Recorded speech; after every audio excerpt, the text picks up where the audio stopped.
We've been buying a lot in Perth actually. So Brisbane and Perth are my two favorite states at the moment. Phenomenal buys, like very high yields, very high growth in Perth right now. We've got a couple coming available like in the next couple of days for 251,000 and they're renting out for 450 a week. So the yields are 9% and very good quality location near the city. I personally believe that Perth, as an example, in the next 2 to 3 years could potentially jump up 30 to 40% because it's so affordable right now. Going on the trajectory and the growth cycles of what's previously happened in Perth, we're picking up properties now for like, let's say 250, and the same property sold back in 2012, so 11 years ago, for 380, and we're buying it for 250 right now. They always go through a cycle where they go through a massive, overinflated price. They jump up in value, then they usually plateau for a bit, and then they go through that next cycle and they jump up a lot further after that. It was about trying to time the cycle in a sense, and that's what I did very well with Brisbane. 2012, 2013, after it was all flat, after 2020 in Brisbane, the market just exploded.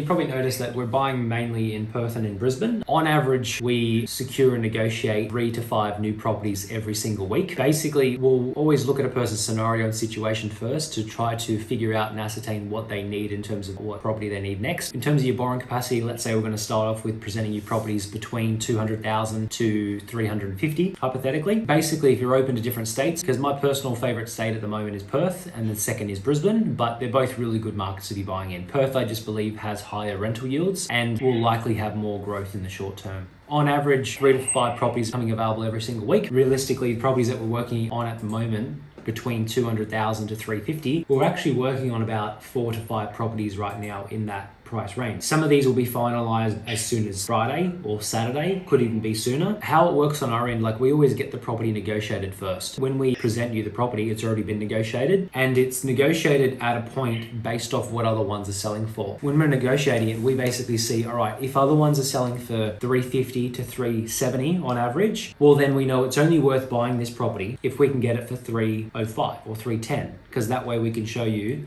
we've got this for 305, it's negotiated. They've sold on average for 350 to 360, and we've got this because it's an urgent sale, distressed sale, bank repossession, time matter. I would personally actually buy just in my individual name. 10 properties that I bought were in my individual name, and I only bought properties in trusts and companies after that point because it's complicated. There's pros and there's cons, but it will actually slow you down when you're buying properties in trusts and companies. It's very difficult. How it will work when we go through properties, on average, 3 or 4 properties will come available. So usually you'll have a few different options to kind of look at and consider and work with. I'm working on a lot of properties at the moment. Even in the next half an hour to an hour, I'm actually working on securing a few more. If hypothetically 3 or 4 options come available Friday this week or Saturday, basically I'll put a very detailed email together and I'll email you through the property information with the photos, facts, figures, data, statistics, comparable sales and cash flow sheets and the address. Everything about the area and the growth and the vacancy rates. Always email it through to you first, and then I'll basically shoot you through a quick text message to say basically check your emails when you can. I've just sent through 3 really good properties to have a look at and consider. I'll also say, let me know when you're free for 20 minutes to chat over the phone, or 15 minutes even. I can guide you through them over the phone. We can jump in front of the computer, and that way we're in front of the computer together and we're looking at information. If there's information in the email which a person doesn't understand, or if there's something really interesting, like you can see the cash flow sheet, how positive it is, I'll be able to say, now look at this attachment and look at all these other comparable sales and show you a really good deal and basically find out if you're interested or not. And I'll always give a person that guidance to explain, out of all the 3 or 4 that's available, I would personally go with this one if it was me, because it's better value, or it's more under market value, or it has a better yield, or whatever reason it is. Like, I'll always give a person that guidance about what I believe would be the best fit.